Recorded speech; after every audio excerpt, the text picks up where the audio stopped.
Камбажап Цыбиков, буддист-паломник у святынь Тибета. Глава книги 14. Монастырь Даши-Лхомбо. Часть 57. Монастырь Даши-Лхомбо. Основателем монастыря Даши-Лхомбо был ученик и последователь Дзангхавы Гэндуньдуб, который считается, как известно, первым Далай-ламой и жил с 1391 по 1475 год.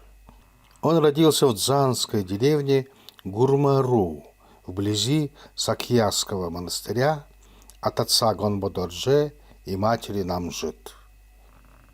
По преданию, родители во время его младенчества были ограблены ворами, и он вырос в бедности и прислуживал сначала улам в монастыре Нартане. Вскоре он попал под покровительство настоятеля этого монастыря Дувбашера, который посвятил его в Убаши, по-тибетски Гэнин, и заставил учиться. 15 лет Гэндуньдуб был посвящен в Гэцулы, а в 20 – в Гелонги. На 24-м году своей жизни, то есть в 1414 году, он отправился в Уй, и в монастыре Дашил-Донха впервые встретился с Дзангхавой, который сразу же приблизил его к себе и не разлучался с ним до конца жизни. В это время он учился у Чалсаба и хранителя Винея Дагба-Жалсана. После смерти Дзангхавы он учился и учил в разных местах, и, пробыв в Уе всего 12 лет, он в 1426 году, как сказано выше, возвратился в Дзан вместе с Шерап Сенгэ. Здесь он всюду проповедовал желтошапочное учение и в 1447 году нашей эры положил основание монастыря Даши-Лхомбо. Основанный таким образом монастырь находится на южной стороне горного мыса при впадении в реку Дзанбочу, правобережного притока, называемого Дзанбашар или Джанзэчу, который также называется Нянчу. Даши-Лхомбо имеет почти четырехугольную форму, и окружность его не более 2,5 версты. Удаленный от реки, он пользуется водой из колодцев. Когда подъезжаешь к монастырю, то первым бросаются в глаза 5 золотокровельных храмов, стоящих по одной линии с востока на запад. Они почти одной формы и содержат в себе субурганы 5 Банчен-Ринпоче, официально Банчен-Ирдыни. Стены этих зданий сложены из каменных плит и окрашены в коричневый цвет, крыши в китайском стиле из золоченых листов красной меди. Они строились в разное время с востока на запад, так что могила первого Банчена находится на восточном краю, а 5-го на западном. Заключенные в них субурганы почти одинаковой величины, но разной отделки. Особенной роскошью выделяется субурган 5-го Байчена Данби Ванчуга, умершего, или вернее убитого, в цветущем возрасте. Между усыпальницами 1-го и 2-го Банченей находится дворец всех перерожденцев.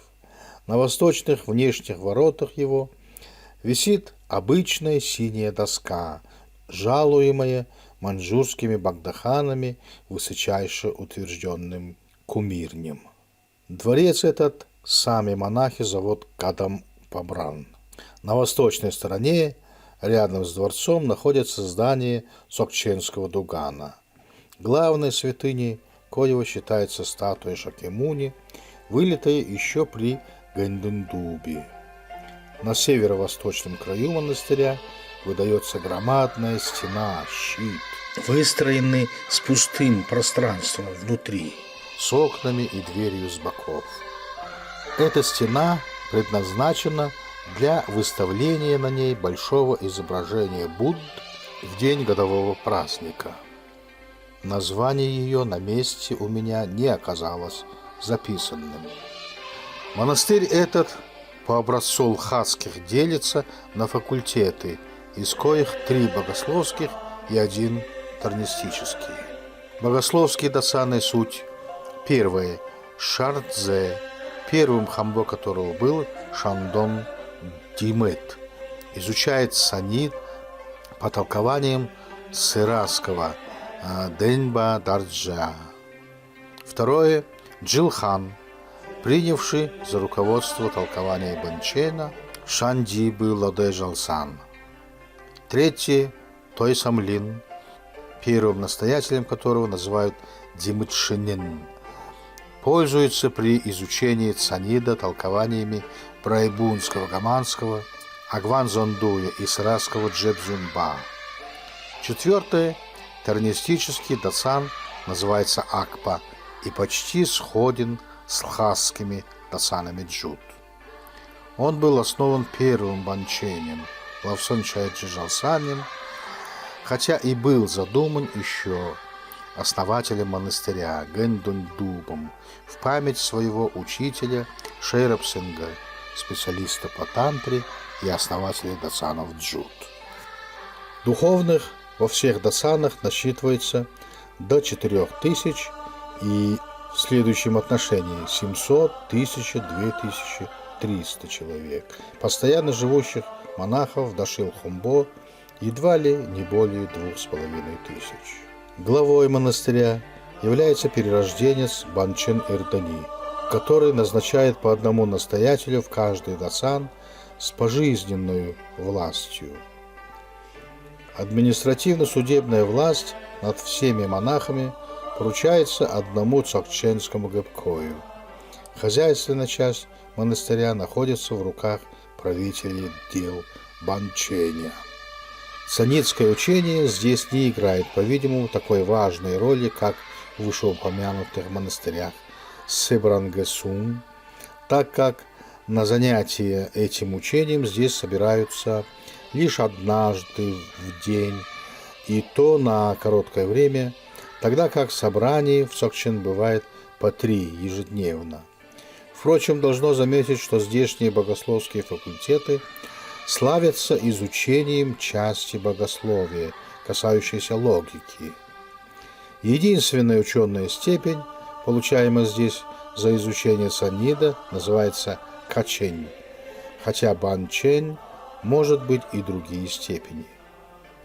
Диспуты по обрядности отличаются тем, что оба диспутанта стоят, надевшие шапки, и заканчивают свои слова ударами в ладони, так как Себрангасум, отвечающий, постоянно видит надевший шапку, а задающий вопросы стоит без шапки.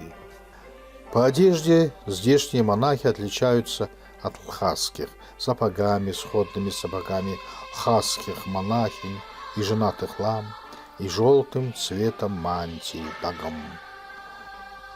Материальная обеспеченность монахов и не столь строгая дисциплина в монастыре едва ли не объясняется тем, что трудно было основать общину нового учения Занхавы среди народа, приверженного к красношапочникам, без некоторых уступок, а главное, без обильной сравнительно выдачи содержания монахам.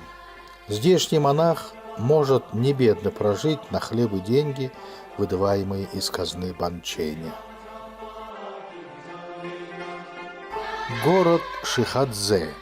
Почти в одной версте на северо-восток от монастыря на отдельной горке находится полуразрушенный старинный замок Шихадзон или Шихадзе, носящий название Самдубце, принадлежащий прежде светским правителям этой провинции. Говорят, что Цзанба, владелец этого замка, оказал упорное сопротивление Гушихану, которому стоило немало труда взять замок.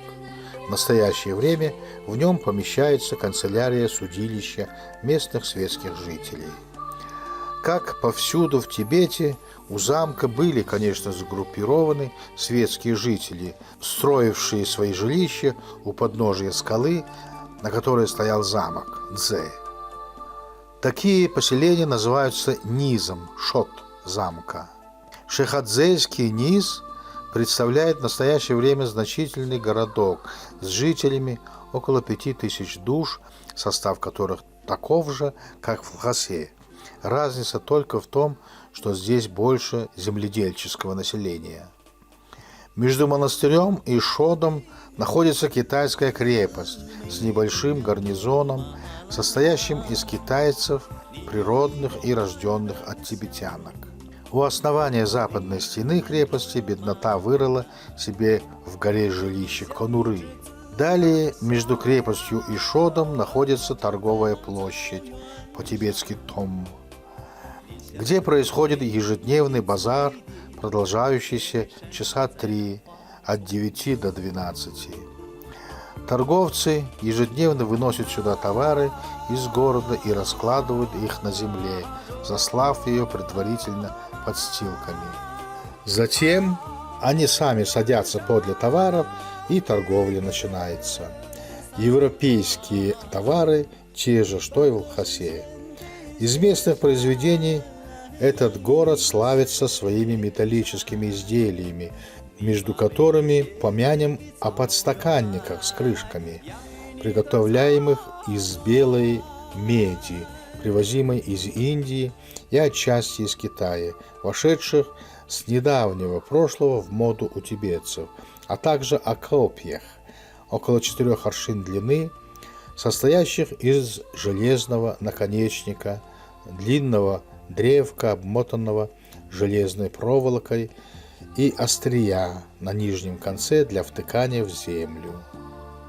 Их изготавливают самым первобытным ручным способом. Копье среднего качества на месте стоит от 4 до 5 монет.